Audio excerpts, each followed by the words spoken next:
Hello! Welcome to my wonderful library. I am, of course, Nook of the Book. Now then, I just want to say I thank you all for coming to my humble abode. I'm kind of happy that you were able to find me because, well, I went ahead and moved my location, so I am no longer at where I was before. In fact, I moved because there was some talk of, well, you see, Flannery said he might come back, and, well, let's just say that he was going to do something very, very hurtful to me, and my balls have started to stop hurting as much as they were before. So I feel like that was way more than I should have gotten, but, well, it happens. It happens, and I should be thankful he did not use his full strength, or I would be in the hospital with a inside-out penis, and I don't want that, because I would be inside out, and that would hurt a lot, and my insurance does not cover, the procedure to get it back out, and I do not trust that fucking whore, Victoria, to do his job and actually make it so that it comes back to its full length and girth and to not cheat me on what I should be having. So, I will find out not to have, any dealings with, Flannery this time. So, little recap at what's been going on. I've, like I said, I moved my house to a new place. It's actually to make it a little more convenient for my mail carrier. I've just only moved my house about 3 or 4 houses down from where I was, which it actually is quite a distance. You see, because where I live, it's not like, you go into a suburb and there's a house right next to a house and right next to a house. But I live out what you would probably consider the country, but it's near the forest, so, it's about, making it easier for you to understand how far, it's maybe about half mile or 3/4 of a kilometer away between. I don't know the conversion rate. In fact, I was going to use football fields, but then you would be like, which kind of football field is it? An American football field or a football that everyone else in the world actually plays? I would also say maybe it was a size of a mittens arena, but as we all know, mitten arenas are actually quite large, and that would be way too far away from everything. But I am now deeper into the forest, so I am surrounded by trees. But from my home, when I moved everything, I moved my house, I moved the fencing and everything, and I actually got a consensus with the trees around me that they will give me that room so I can plant, we can be here, and they were very nice trees. In fact, I was very, very I'm saying all this because they were actually not very nice trees. They threatened to collapse my house, but I am saying it because they said I could move, but they got my old spot, which my old spot was actually very nice. It was right near a lake, and they could get all the nutrients they can out of the soil there. It's very, very nice. I am having to work extra hard on my rock garden now to make sure that the little bits of vegetation I have in there actually continue to grow and thrive. So it's a bit of tit for tat, that we have to understand. It's just the way things go sometimes, but that's okay. That's okay. So what you're going to do is I'm going to tell you about what happened on Grandchild. Yes. I'm getting my book. And we are going to talk about a special group inside of realm space. You see, realm space has multiple places there. Yes, it does. It has multiple planets, and of course, the one most people actually understand is Tyrol, and of course the Rock of Brawl, which where our friends actually came from. Yes. But on Grandchild, it is a type of planet that, well, actually, it's not a planet, it's actually a moon, but we consider it a planet because it's big enough to have a atmosphere, and of course it has people living there. So for the sake of everything, we're going to call it a planet, but it is a moon. But it's called Grandchild. It was actually created instead of being all things are created, but this was created more by people who had a design, and we don't know what that design is. I know that design is, but as the young lady who showed up at my home, spoilers. I will not give you all that because you need to do the research. I myself, I was there, so I don't need to do the research, but you need to do the research. So, our friends went to Grandchild and to the main port of Grandchild. The whole issue of Grandchild is that it is a base for the Starbound Crusaders. Yes, the Starbound Crusaders are a group of, the closest thing to a police force inside of realm space. Now, they do go out outside realm space, but there are multiple names for them once you get outside of realm space. Of course, we know in gray space they are known as the Sentinels, which is basically just another name. It's like when you go and you find out that you have a county sheriff and you have a sheriff that's in charge of the town and everything. But with them, they primarily handle issues within realm space, and of course outside of realm space just a little bit. Other places are branches, like I said, the Sentinels in, of course, a gray space, like we've seen recently with our group, the Nightsky Syndicate. Now, there was when they landed, there was multiple lakes, elevated docks, a large landing field, and of course, since the Nightsky Syndicate was currently in the Twisted Corazon, a gift bombard, they landed in the lake, and they were able to get a transport into town. The thing is, though, Grandchild is much more technically advanced than other places. Yes, you see, Grandchild, for some reason, has an energy bubble that goes around it and provides electricity and other things that the people there on Grandchild have used. That main thing that they've used is, of course, the electricity for their technological gadgets. They have electric wagons, which, if those of you who are in actually the realm of, well, what we would call where they have barbaracas, and there's a new show that we've been watching. It's very grainy. It's called Bar Watch, and for some reason, most of the people are barely wearing clothes. 4 stars. 4 stars, I give it. But anyways, it's they have a thing there called a Jeep.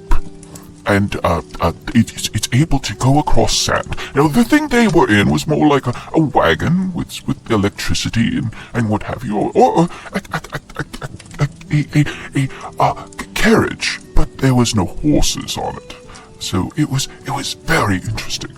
They were taken to the main actual HQ of the Starbound Crusaders.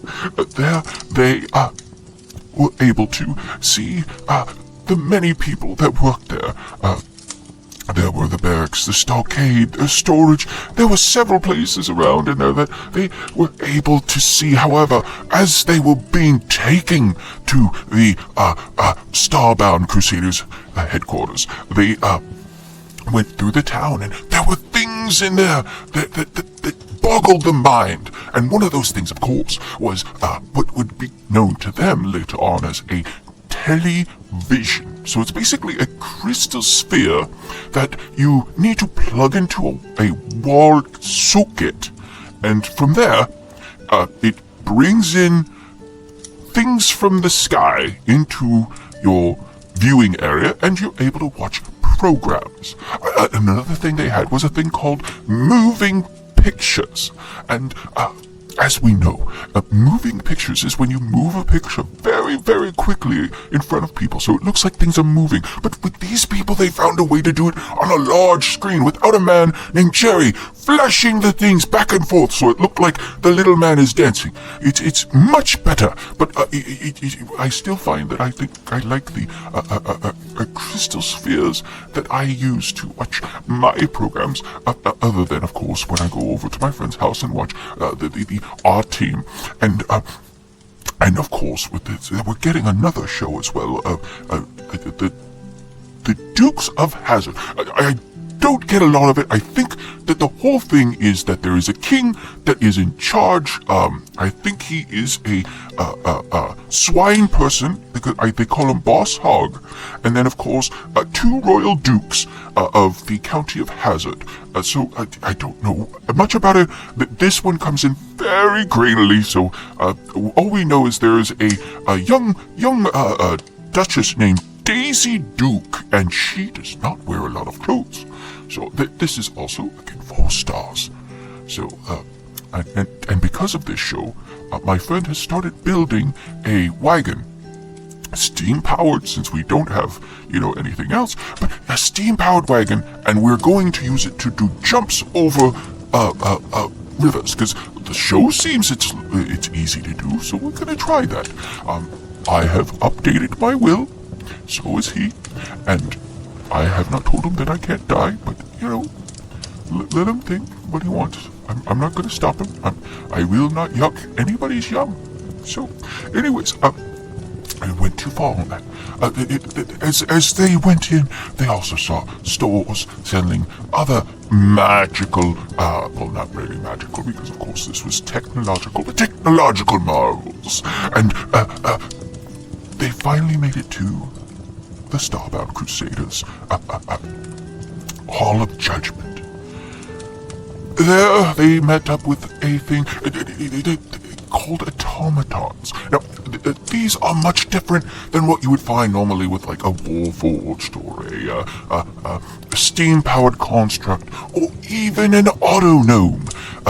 These were creatures that did not have brains. They didn't have an analytical brain like you would find in an auto-gnome or Warforged. They're more like a construct, but they did not, like I said, they did not run on steam or magic. They ran on electricity, which was very different. But they were taken into a holding area where they got to sit down on plush chairs, and these, I think they called it wasn't leather couches, it was a synthetic leather called pleather. That is the fucking weirdest thing I've ever... pleather? What the hell is pleather? We'll find out later. Anyways, while they waited, the construct had a very, very interesting way of speaking.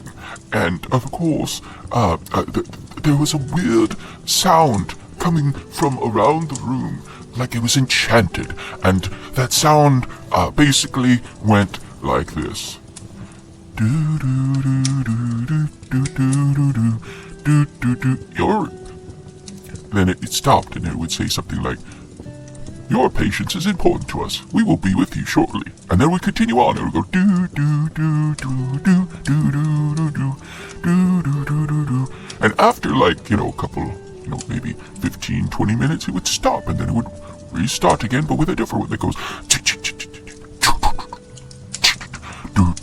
do do do do do do do do do do. And of course they would do your patience is very valuable to us. We'll be with you in just a moment. This went on for about at least a couple hours. Yes, I would have gone mad with all that, and I'm surprised that Flannery and Joe Rock and the rest of the group did not try to destroy the room. I would have, but of course I don't have patience for that kind of thing.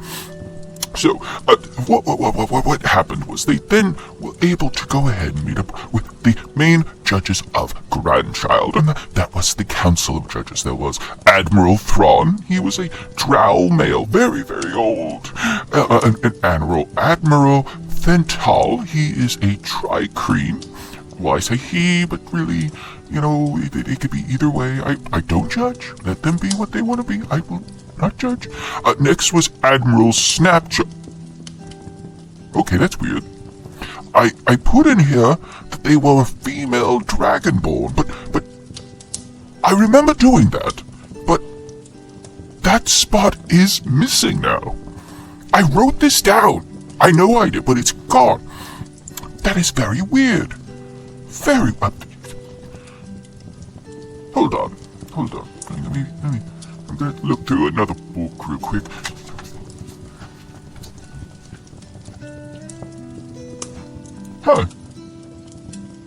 I have a book here that was based off the life of a dragonborn warrior who lived in the town. Well, it really wasn't a town, but it was a province called Scorim, and it talked about how he fought dragons and other people and what have you, and most of this shit is blank now.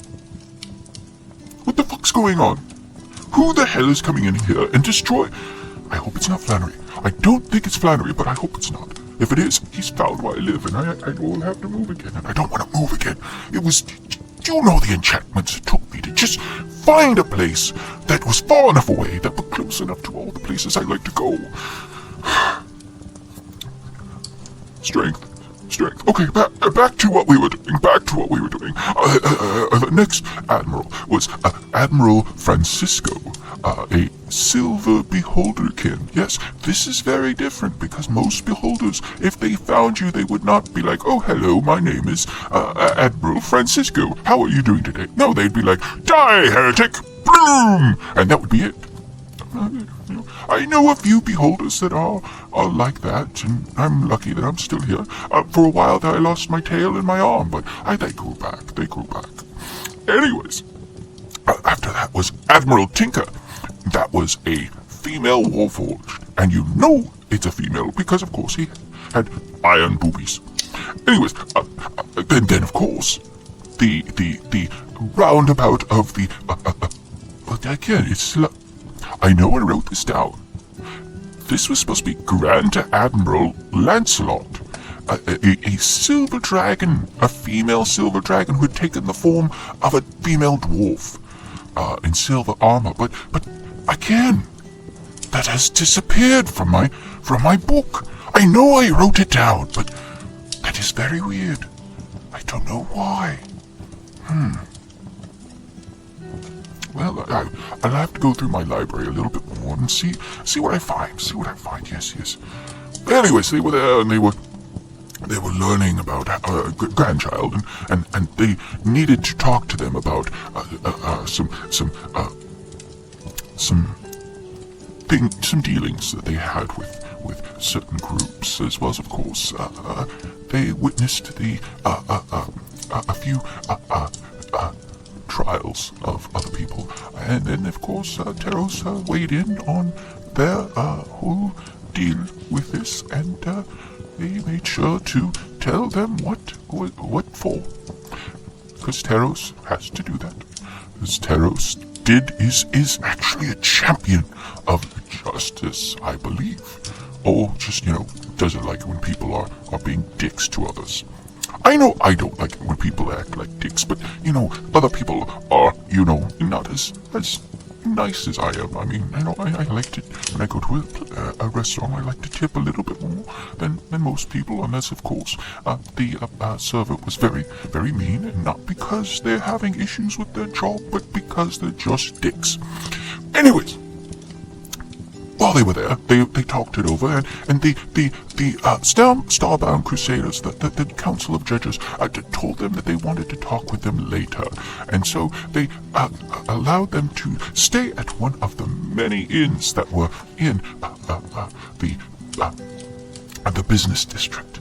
Now, the place that they went to was, of course, let's see, bookstores. Very nice. I like that. Oh, yes, sorry. Bookstores are one of those things that I just love because it's very good. So I believe they went into the two-headed raven. There, they were introduced to some technology that they had never seen before.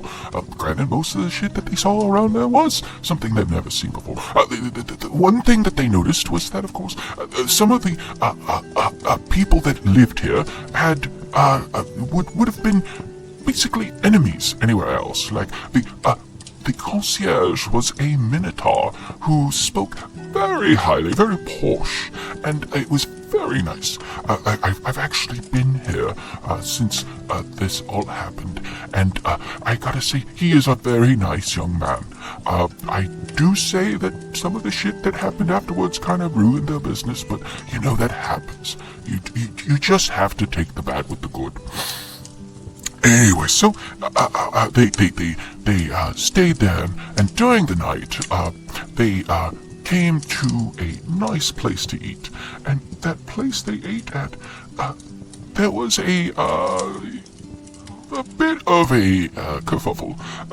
There was two people who showed up, a giantess and a smaller man, who walked in and basically made a spectacle of themselves.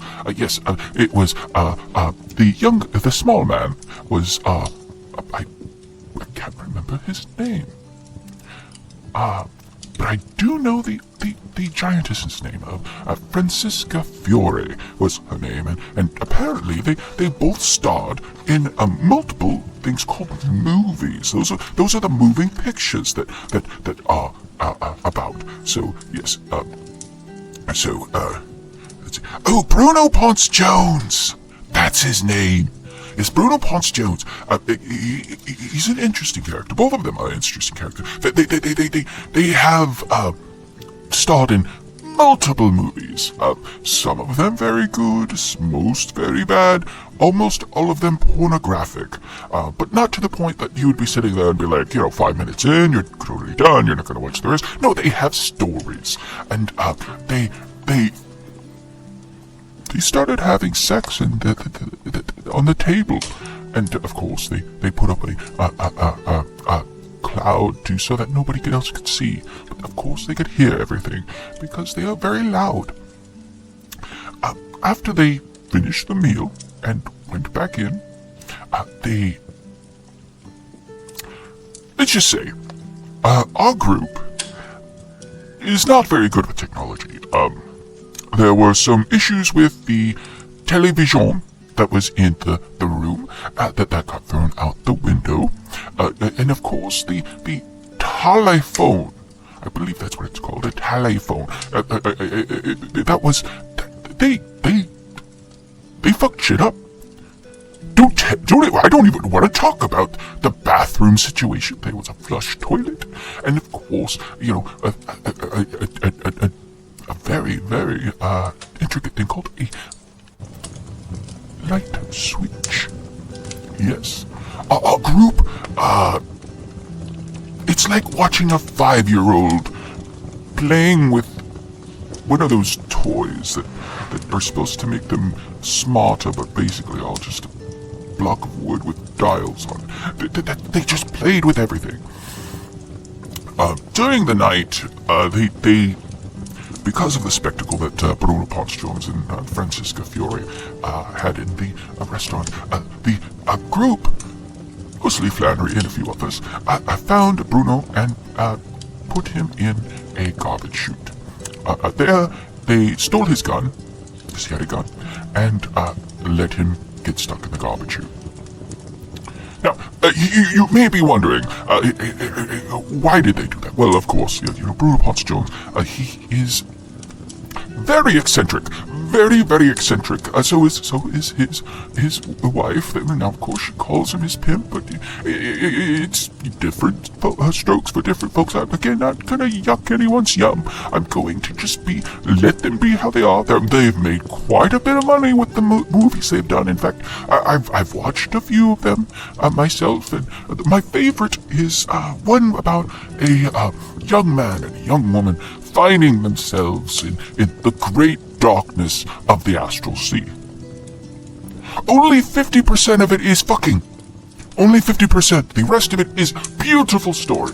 And most of that is at the very end. So if the movie is about 3 hours long, but if you only watch the part that has story in it, then you only need to go ahead and watch an hour and a half. And that's the first part of the hour and a half. So, you get a good story. It won an Oscar, which is a little green man who comes to your home and works for you and does menial chores, but he gets paid. So you get an Oscar, and they like you, so it's kind of soul bonded to you. So it's kind of like a valet.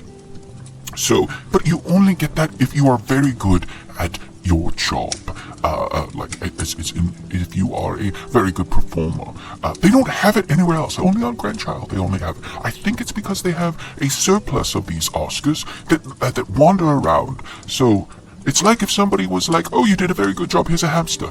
And you were like, I don't want the hamster. But they're like, you have to have the hamster. It's a major award, and you won it. And they're like, oh, okay, I'll take that, and I will take it home. And it will poop on my ground. And I will be very upset, but again, it will clean up that poop. So, it does its job. So, after the kerfuffle, in the hotel, the rest of the group, found themselves going and talking to the Admiral again and speak for the prisoner that was there, that was going to be put to death. It was found that the prisoner was wrongfully accused, and of course, after speaking with that, and of course Taros's testament, made a fantastic way of keeping that person alive. Now, they were able to take a small tour of the stockade where the prisoners were being held. And of course, while they were down there, they found a scruffy old gnome who kept yapping about dragons and the end times. You see that kind of stuff quite a bit in some places, but again, the whole thing about dragons is again missing. I mean, it says here, it says, scruffy old gnome who keeps yapping about, and then it's blank. And the end times. But I know I put dragons there. This is very interesting that this is all gone from my stuff. Very interesting. Then there was a female human whose body is nearly half replaced with robotic pieces. Now, when I bring these up, these are just the people that in the lower high security levels. Yes, there were, of course, after that, an illithid being, looked like about the size of a child, sulking in his cell, crying and asking to be let out. And one other person that was in down there. Someone that Captain Jack knew very well and did not want to be associated with at all was a captain known as Captain Ripper. Captain Ripper is a catfolk, just like Jack. Unlike Jack, though, Jack was a small person, cat person. So a little cat person, and he was covered in white fur with black spots all over the place. He was very cute, very cute. But Captain Ripper, she is... Have you ever seen those cats that have no fur on them and look like aliens? That's what she looked like. She was totally hairless, but she still was a catfolk. So she looked like she was... I don't even want to think, but she was wearing clothes, so she wasn't naked, and you don't see all that stuff. But, if you didn't know, you would think she was some sort of goblin or gross creature. Goblins are not gross, I'm just bringing that up, because I will say there are some planes where goblins do look quite gross. I mean, in fact, I read a book about one. It was that book that involved the Hobbit. The Hobbit. Yes, and they went into a goblin area, and there was a guy who looked like he had a nutsack on his chin, and he was the king of the goblins. I've never met a goblin who has a nutsack on his chin. I don't know if I'd want to, because this guy was kind of a dick. But at the same time, it'd be like you are a different style of goblin. I would love to see with you. If someone punches you in your nutsack on your chin, does it hurt more? Do you have them between your legs, or is it mostly on your chin? You know what? I am asking the right questions. I need to ask more. Again, sorry. But anyways, the main person they were looking for was, of course, one of the people that had escaped Garden with the rest of the Scrow, and that was, of course, Captain Loch Maelstrom. He was one of the people whose ships were shot down and exploded. He was missing his right arm, eye, and his legs were covered in oozing bandages. Yes. So he was severely burned because of the explosion, and losing those pieces, he's not going to do very well. He's going to be in a lot of pain. They asked him multiple questions, and one of the things he was very hostile, but in the end he did give them the information that the Scrow were taking Captain Jack to Kryn space, to an asteroid run by gnomes. Now, they did not understand why this was happening, but they did make sure to take in the information, so that way when they needed to, they could go ahead and find their way to a compromise with him. But he was an evil Scrow, and he's getting his just desserts. They didn't kill him. He was not put to death. He's actually life imprisonment, and which is okay. It's not ideal, but better than death, I think. He gets 3 meals a day. It's kept nice and warm, and he gets a place to sleep. And unlike a lot of other places that you go to, they actually help you if you are hurt or anything like that. So, yes. So after they spoke with them, they went back to their hotel, and after knowing now what they didn't know before, they decided to not act like, I don't want to say animals, because that's very rude to the animals, but they not acting like people who didn't know what the hell they were dealing with.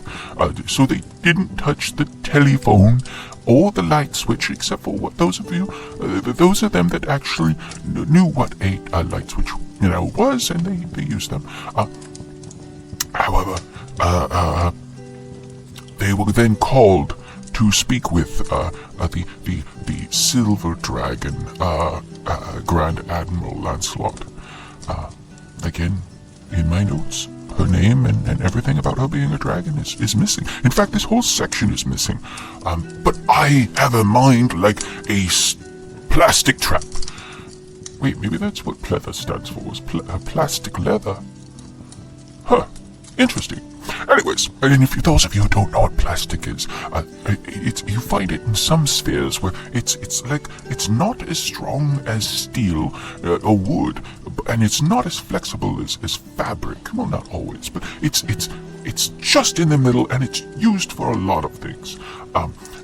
It also gets everywhere, does not really biodegrade, so I did not bring any back with me, because I found that in some places they have problems with the plastics that are microdegrade into tiny little bits, and it goes inside the bodies and causes issues. I think they call those microplastics. So I say, no, I will not bring that home. I do not want those things running around and chapping me in the stomach. So I will leave that where it was. Anyways, she wanted to talk to them about going down into what is known as the underdungeons of Grandchild. She gave the information that, well, Grandchild itself was created, and about they dug down and found a hatch that led into a dungeon in the bottom of Grandchild itself. And so they decided that they sent people in to see what was going on, and those people did not come back. So they needed to find out if those people were okay. So they asked the Nightsky Syndicate if they would go down there and investigate for them to find and see if the people that they had sent down were still alive, or if they could bring them back. It would be very nice if they could, but if they can't, that's okay too. But you know how it is. They want to save the people they can. Excuse me, that tea I had was very bad. Oh, Earl Grey. I think. It's not really truly Earl Grey. It was made by a guy named Earl, and the tea was quite grey. So I don't believe that's true Earl Grey. Anyways, the group decided, yes, they would go down and find their way to see if they could find any of the people. They got their stuff together and made their way into the dungeon. Now, the dungeon itself was not completely under the Starbound Crusaders HQ. It actually went into the main town as well. Now, the town itself was known as the City of Fallen Star. So the hotels and everything were in the City of Fallen Star, and the Starbound. It's kind of like there's a place in a place called Murica. I think it's called that. I don't know. There's a micro place there called Molossia, where it is totally separate from the rest of the America. And that America, they for some loophole, they don't have jurisdiction in that area. So a man lives there, and he is the president and all that of Molossia, and he can do what he wants, but he's nice enough that allows to actually, he's still using everything else from everybody else. Anyways, that's what I'm talking about. It's a city within a city. So they went down, and they slogged through the dungeon. The dungeon was filled with stone statues, and these stone statues were covered with runes. And if you looked, you noticed that some of these statues looked quite lifelike, and these lifelike statues were actually some of the people that went down to investigate. And as they found about, they found some of these were broken and some of these were not, and some of them moved on their own accord. They had to fight them. In fact, one, they had to fight an entire room full of these creatures, and of course it was a very, very rough time for them, but they were able to make it through. Yes, they were able to make it through, and it was wonderful that they did, because of course after that they had to fight an Obelix. Now, those of you who don't know what that means, it's an Obelix. Think of like a slime person. Yeah, it's a slime person. In an Obelix, especially an adult Obelix, it can actually take the memories and everything of those it engulfs. So, if you are walking in a dungeon, this is for all of you who ever do this, and you see a young lady and she goes, "Oh, please help me. I need help. My friends are dead and I need to get out of here." And she has a tether at either a foot, by the back of her hair, anyway, that leads further into the dungeon. That is a trap set up by the Obelix. So you do not go down that way. No. You do not go down that way. No.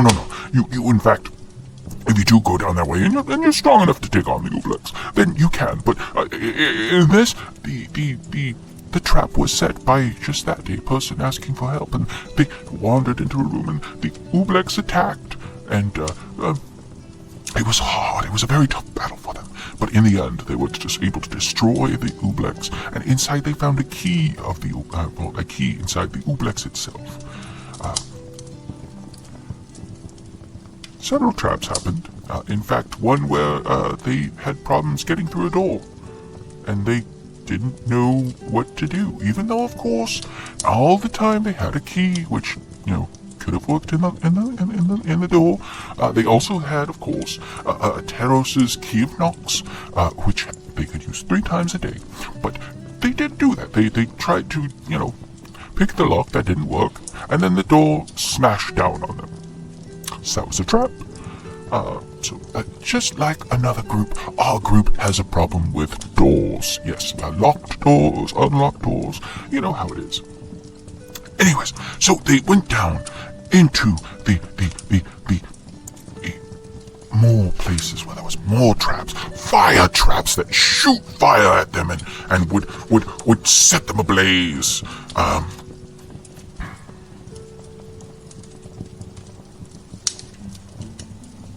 That's when they finally made it through that area. And so they made it to level 2. That was level 1. This is now level 2. Level 2, they made it down into the level, and they found some more of those cursed stone statues. And one of the rooms contained a mist that sucked the life force from your body. I think it's called a vampiric mist. I could be wrong, but there was a key in there that unlocks a door to the 3rd level. And, of course, if they didn't use the key, the door would be trapped, and, well, that does happen later on. They went ahead and continued down through multiple twists and turns. It was almost like someone was using graph paper and decided, let's go ahead and make this as confusing as possible when trying to explain where to go without putting a full actual map out for people to see.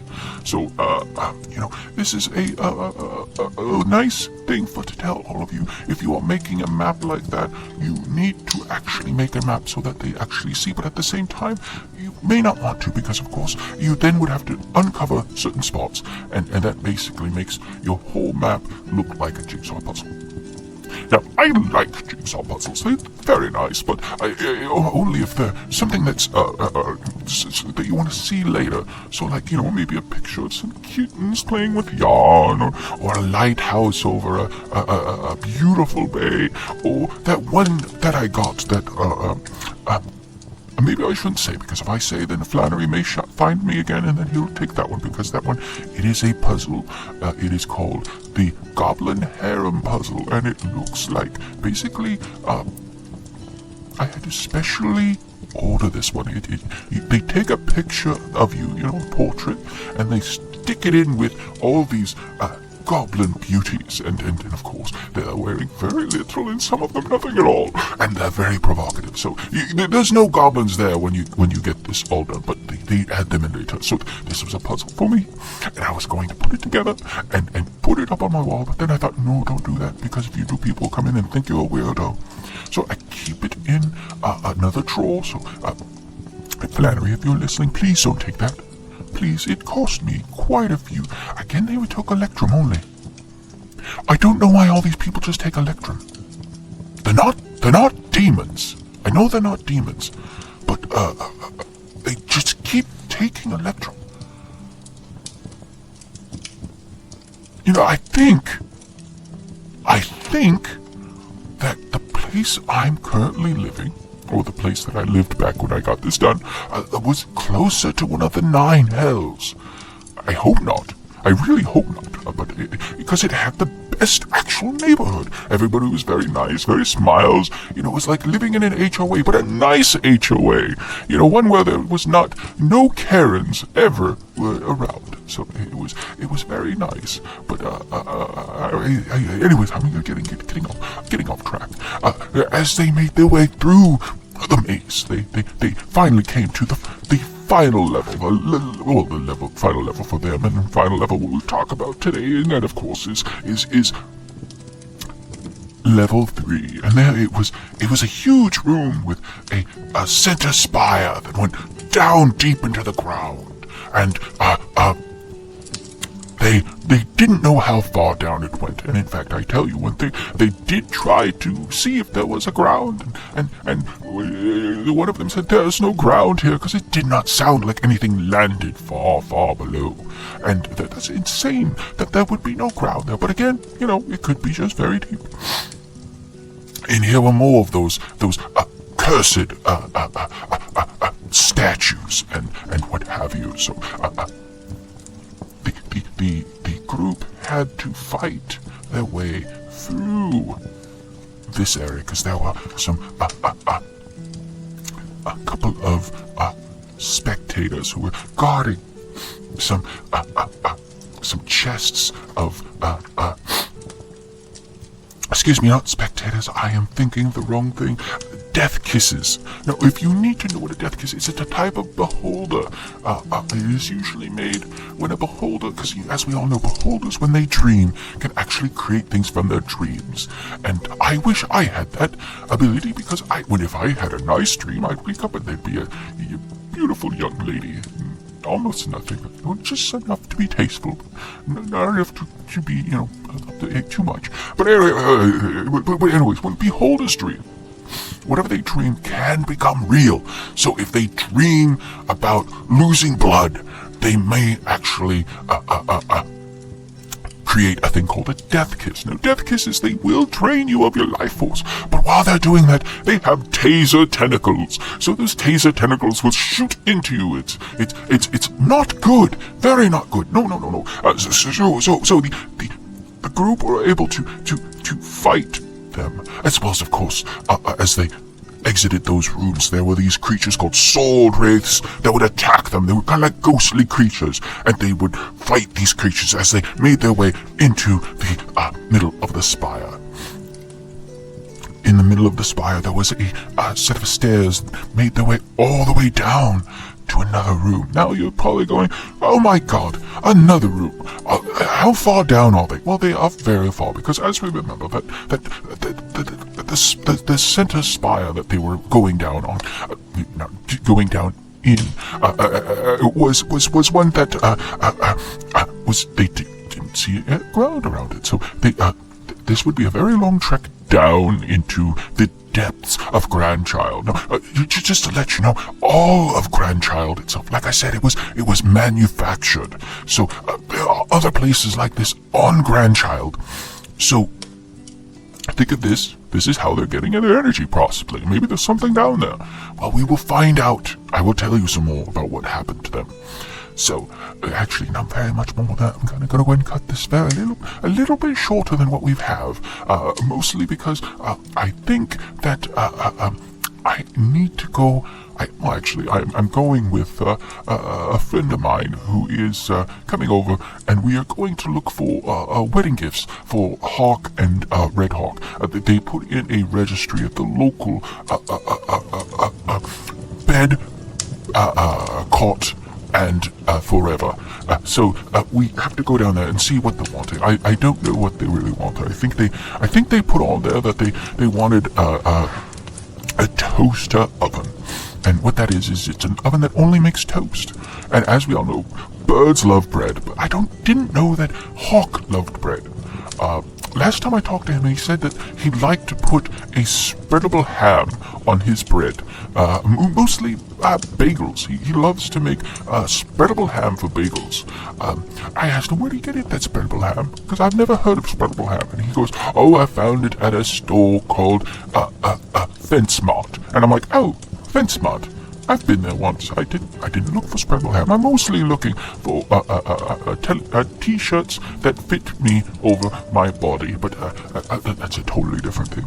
Anyways, they made their way down the stairs, and as they did, the light began to dim further and further. There wasn't as much light there for them to see by, which was fine for everybody except for Flannery and of course Kaora, because they didn't have any type of low light vision or dark vision. But it's okay because Flannery had his lantern that allowed him to see and cast things. But Teros didn't like that because, of course, Teros has the ability that if he is in total darkness, even those with dark vision cannot perceive him. So that's, you're kind of putting a kibosh on Teros and his special abilities. But either that or you all fall down the stairs and break bones even before you get into a fight. So, as they finally made it to the bottom of the stairs, they found a very long and very creepy looking hallway in front of them. It was 25 feet wide, and I don't know how long. I really don't want to take the time to measure that, but it was 25 feet wide, so it was big enough for all of them to walk down. And there was a set of double doors at the end. Beyond that, because they finally got through that door. It took them a little bit, but they got through the door. Beyond that door was another set of double doors. And of course, as we know, that means that there was another set of the double doors was there, so they could walk through, and they got to that set of double doors, and they made their way through that as well. It took them a little bit. They not very trusting of the door, but that was okay. And when they opened that door, beyond the door itself was again, they took out what my notes.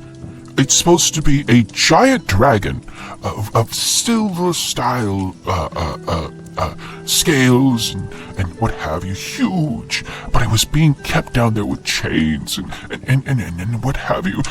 Not just normal chains, but in runic chains that would keep it from using its abilities to leave. And this is here where I leave you, my friends. This is where I leave you for another week. For I think it is time for me to go and continue on what I was supposed to be doing. So to everyone out there, you have a wonderful, wonderful week, and we will pick this up, and we will have the battle of freeing. Again, it's missing, but I will tell you, it was a dragon that was there, and they are going to save it, and that's what they will do, because they are the Nightsky Syndicate. They are champions of justice most of the time, and I will see you all later, and if you know where I can find a signed picture of a being called Doofy Duck, apparently, Red Hawk is a huge fan and would give anything for that picture. If you know, let me know. I would love to know who this Doofy Duck is, and I would love to get his autograph on a picture of him, which I don't have either. So maybe he has them. I don't know how much money you'd want. I am going to bring a lot of Electrum, just in case. Because everybody I've been going to takes Electrum.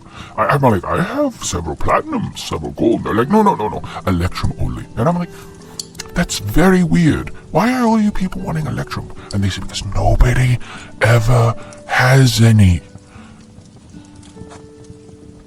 That's a terrible business model. Terrible. Oh well. Toodles.